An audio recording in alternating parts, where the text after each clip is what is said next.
श्री गणेशाय नमः। वक्रतुंड महाकाय सूर्यकोटि समप्रभ निर्विघ्नं कुरु मे देवं सर्वकार्येषु सर्वदा। अब हम गणेश जी का नाम लेकर शिव पुराण प्रारंभ करते हैं। ओम नमः शिवाय, ओम नमः शिवाय, ओम नमः शिवाय। भोले बाबा को, शंकर भगवान को कोटि कोटि प्रणाम। अब हम शिव पुराण में विद्वेश्वर संहिता में 17वां अध्याय प्रारंभ करते हैं। प्रणव का महात्म्य व शिवलोक के वैभव का वर्णन। ऋषि बोले, महामुनि, आप हमें प्रणव मंत्र का महात्म्य तथा शिव की भक्ति पूजा का विधान सुनाइए। प्रणव का महात्म्य। सूत जी ने कहा, महर्षियों, आप लोग तपस्या के धनी हैं तथा अपने मनुष्य की भलाई के लिए बहुत ही सुंदर प्रश्न किया है। मैं आपको इसका उत्तर सरल भाषा में दे रहा हूँ। से प्रकृति, प्रकृति से उत्पन्न संसार रूपी महासागर का नाम है प्रणव। इससे पार करने के लिए नौका रूप स्वरूप है, इसलिए ओमकार को प्रणव की संज्ञा दी गई है। प्रपंच नहीं है वह तुम्हारे लिए, इसलिए ओम को प्रणव नाम से जाना जाता है। अर्थात प्रणव वह शक्ति है जिसमें जीव के लिए किसी प्रकार का भी प्रपंच अथवा धोखा नहीं है। यह प्रणव मंत्र सभी भक्तों को मोक्ष देता है। मंत्र का जाप तथा इसकी पूजा करने वाले उपासकों को यह नूतन ज्ञान देता है। माया रहित महेश्वर को भी नव अर्थात नूतन कहते हैं। वे परमात्मा के शुद्ध स्वरूप है। प्रणव साधक को नया अर्थात शिव स्वरूप देता है, इसलिए विद्वान इसे प्रणव नाम से जानते हैं, क्योंकि यह नव दिव्य परमात्म ज्ञान प्रकट करता है, इसलिए यह प्रणव है। प्रणव के दो भेद है, स्थूल और सूक्ष्म। ओम सूक्ष्म प्रणव है व नमः शिवाय यह पंचाक्षर मंत्र स्थूल प्रणव है। जीवन मुक्त पुरुष के लिए सूक्ष्म प्रणव के जाप का विधान है, क्योंकि यह सभी साधनों का सार है। देह का विलय होने तक सूक्ष्म प्रणव मंत्र का जाप अर्थभूत परमात्म तत्व का अनुसंधान करता है। शरीर नष्ट होने पर ब्रह्म स्वरूप शिव को प्राप्त करता है। इस मंत्र का 36 करोड़ बार जाप करने से मनुष्य योगी हो जाता है। यह अकार, ओकार, मकार, बिंदु और नाद सहित अर्थात ए, उ, म 3 दीर्घ अक्षरों और मात्राओं सहित प्रणव होता है, जो योगियों के हृदय में निवास करता है। यही सब पापों का नाश करने वाला है। अ शिव है, उ शक्ति और मकार इनकी एकता है। पृथ्वी, जल, तेज, वायु और आकाश 5 भूत तथा शब्द, स्पर्श आदि 5 विषय, कुल मिलाकर 10 वस्तुएं मनुष्य की कामना के विषय है। इनकी आशा मन में लेकर जो कर्मों का अनुष्ठान करते हैं वे प्रवृत्ति मार्गी कहलाते हैं। जो निष्काम भाव से शास्त्रों के अनुसार कर्मों का अनुष्ठान करते हैं वे निवृत्त मार्गी है। वेद के आरंभ में तथा दोनों समय की संध्या वंदना के समय सबसे पहले उकार का प्रयोग करना चाहिए। प्रणव के 9 करोड़ जाप से पुरुष शुद्ध हो जाता है, फिर 9 करोड़ जाप से पृथ्वी की, फिर इतने ही जाप से तेज की, और फिर 9 करोड़ जाप से वायु की, और फिर 9 करोड़ जाप से गंध की सिद्धि होती है। ब्राह्मण सहस्र ओमकार मंत्रों का रोजाना जाप करने से प्रबुद्ध व शुद्ध योगी हो जाता है। फिर जितेंद्रिय होकर 5 करोड़ का जाप करता है तथा शिवलोक को प्राप्त होता है। क्रिया, तप, जाप के योग से शिव योगी 3 प्रकार के होते हैं। धन और वैभव से पूजा सामग्री एकत्र कर अंगों से नमस्कार आदि करते हुए इष्ट देव की प्राप्ति के लिए जो पूजा में लगा रहता है वह क्रिया योगी कहलाता है। पूजा में संलग्न रहकर जो परिमित भोजन करता है एवं ब्रह्म इंद्रियों को जीतकर वश में करता है, उसे तपोयोगी कहते हैं। सभी सद्गुणों से युक्त होकर सदा शुद्ध भाव से समस्त कार्य कर शांत हृदय से निरंतर जो जाप करता है वह जप योगी कहलाता है। जो मनुष्य 16 उपचारों से शिव योगी महात्माओं की पूजा करता है वह शुद्ध होकर मुक्ति को प्राप्त करता है। जप योग का वर्णन। ऋषियों, अब मैं तुमसे जप योग का वर्णन करता हूँ। सर्वप्रथम मनुष्य को अपने मन को शुद्ध कर पंचाक्षर मंत्र नमः शिवाय का जाप करना चाहिए। यह मंत्र संपूर्ण सिद्धियां प्रदान करता है। इस पंचाक्षर मंत्र के आरंभ में ओमकार का जप करना चाहिए। गुरु के मुख से पंचाक्षर मंत्र का उपदेश पाकर कृष्ण पक्ष प्रतिपदा से लेकर चतुर्दशी तक साधक रोज एक बार परिमित भोजन करे, मौन रहे, इंद्रियों को वश में रखे, माता पिता की सेवा करे, नियम से 1 सहस्र पंचाक्षर मंत्र का जाप करे, तभी उसका जप योग शुद्ध होता है। भगवान शिव का निरंतर चिंतन करते हुए पंचाक्षर मंत्र का 5 लाख जाप करें। जप काल में शिव जी के कल्याणमय स्वरूप का ध्यान करें। ऐसा ध्यान करें कि भगवान शिव कमल के आसन पर विराजमान है। उनका मस्तक गंगा जी और चंद्रमा की कला से सुशोभित है।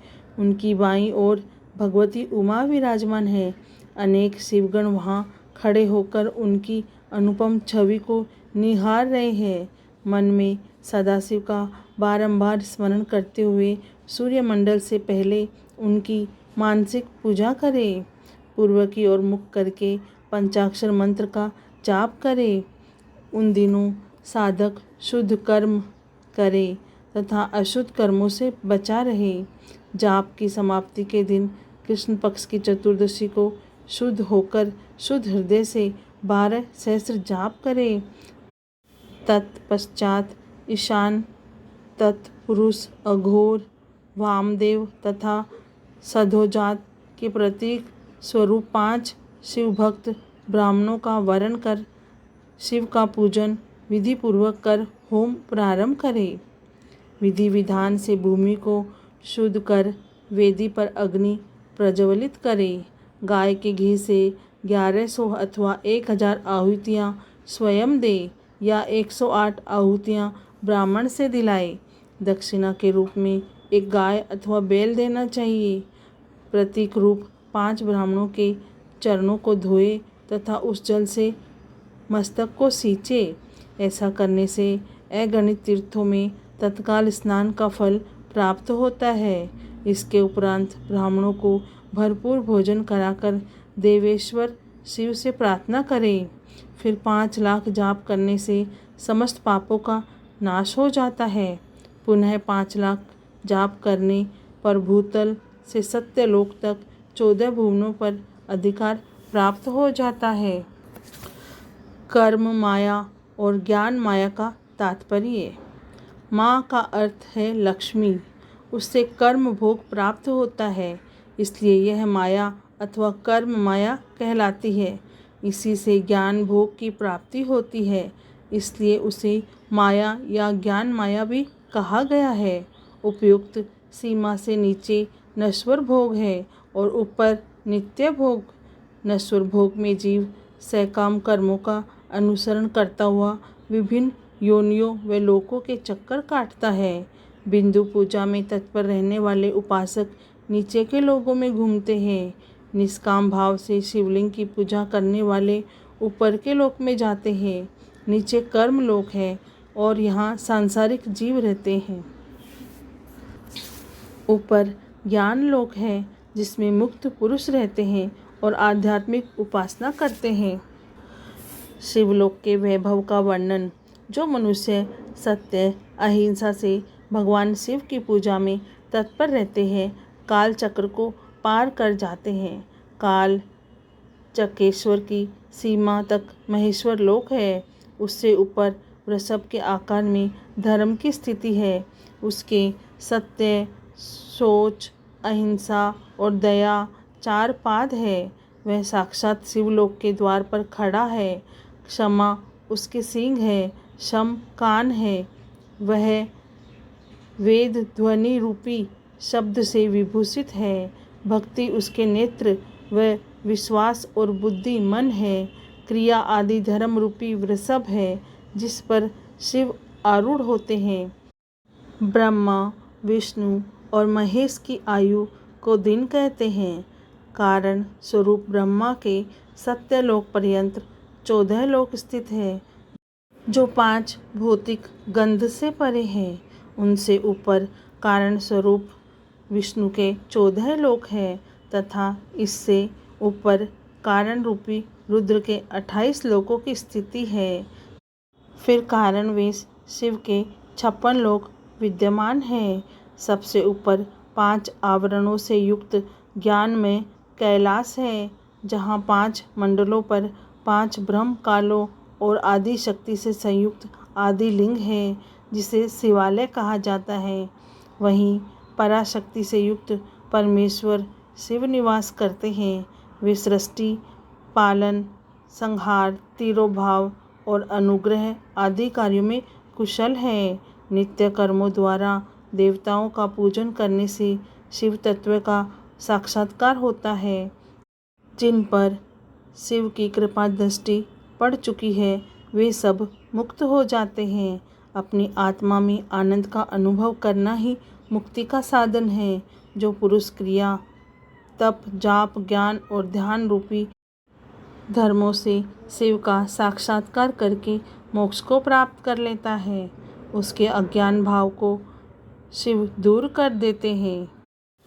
शिव भक्ति का सत्कार।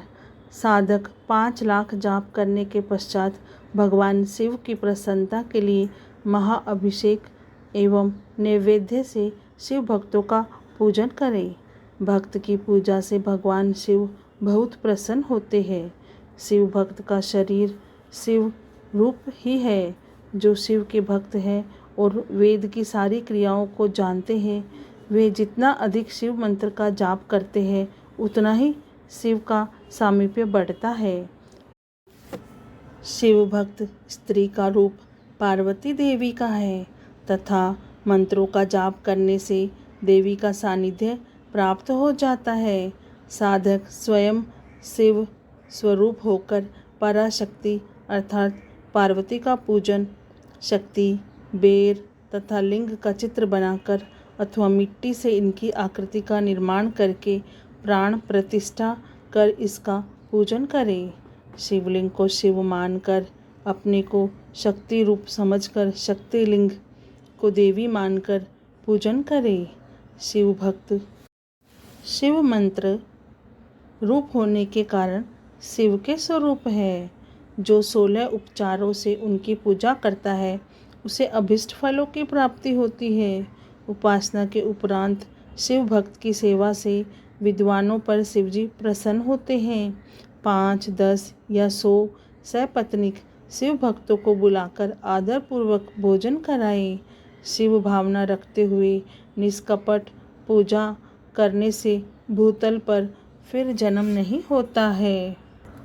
अब हमारा शिव पुराण में विद्येश्वर संहिता का 17वां अध्याय समाप्त हुआ।